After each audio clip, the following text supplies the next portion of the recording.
अब अगर वो तांत्रिक यहाँ आ भी गया ना तो भी कुछ नहीं कर पाएगा। और उसे जमीन पर पटक दिया।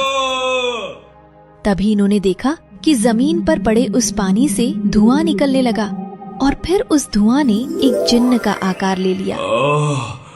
मुझे इतनी जोर से पटकने की क्या जरूरत थी? कोई आका अपने जिन को ऐसे नहीं बुलाता जैसे आपने बुलाया है। क्या? आका? जिन? ये कहना क्या चाहता है?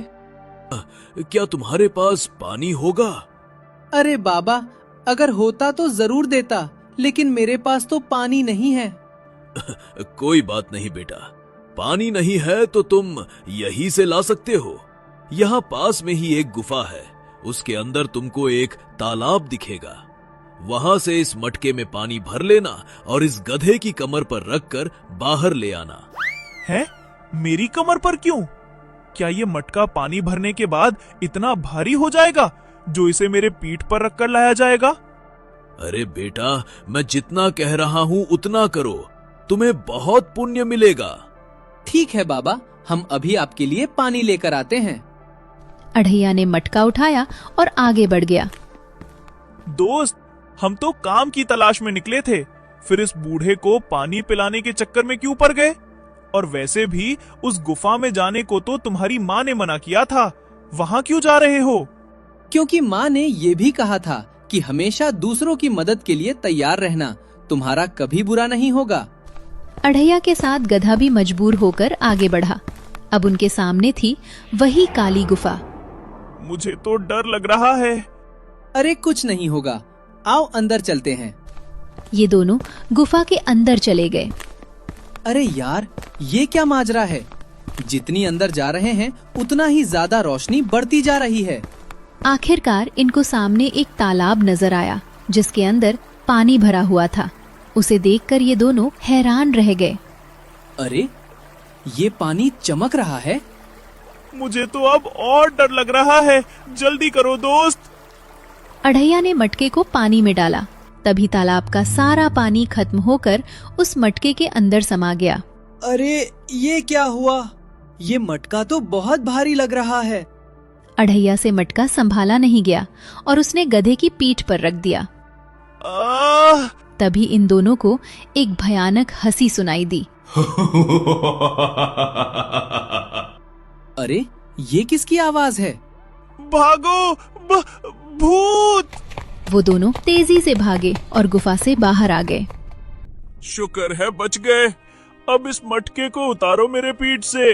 तभी सामने से उस बूढ़े की आवाज आई। अरे, आ गए तुम दोनों, लाओ मुझे पानी दे दो। वो अपने पैरों पर अच्छे से चलते हुए इनके पास आ रहा था। अरे, ये बूढ़ा इतनी तेजी से कैसे भागा आ रहा है भाई? ये दोनों उसको इस तरह चलता देख हैरान रह गए। तुम लोगों का बहुत बहुत शुक्रिया। लाओ, ये पानी मुझे दे दो। तुम्हारी तो इतनी हालत खराब थी कि तुमसे चला भी नहीं जा रहा था, फिर तुम अब कैसे भागे आ रहे हो? तभी वो बूढ़ा अपने असली रूप में आ गया। अरे, ये तो कोई काला जादू करने वाला तांत्रिक है। डंकी, भाग! वो दोनों वहाँ से भागे और तांत्रिक उनका पीछा किया, लेकिन गधे की रफ्तार के आगे वो टिक नहीं पाया और पीछे ही रह गया। मेरा ये जादू टोना किसी काम का नहीं, कभी भी खत्म हो जाता है। क्या जरूरत थी मुझे अभी अपने रूप में आने की? पानी मुझे मिलने ही वाला था। हे भगवान, अढ़िया को अच्छा सा काम दिलवा देना जिससे हमारे घर की परेशानी दूर हो सके।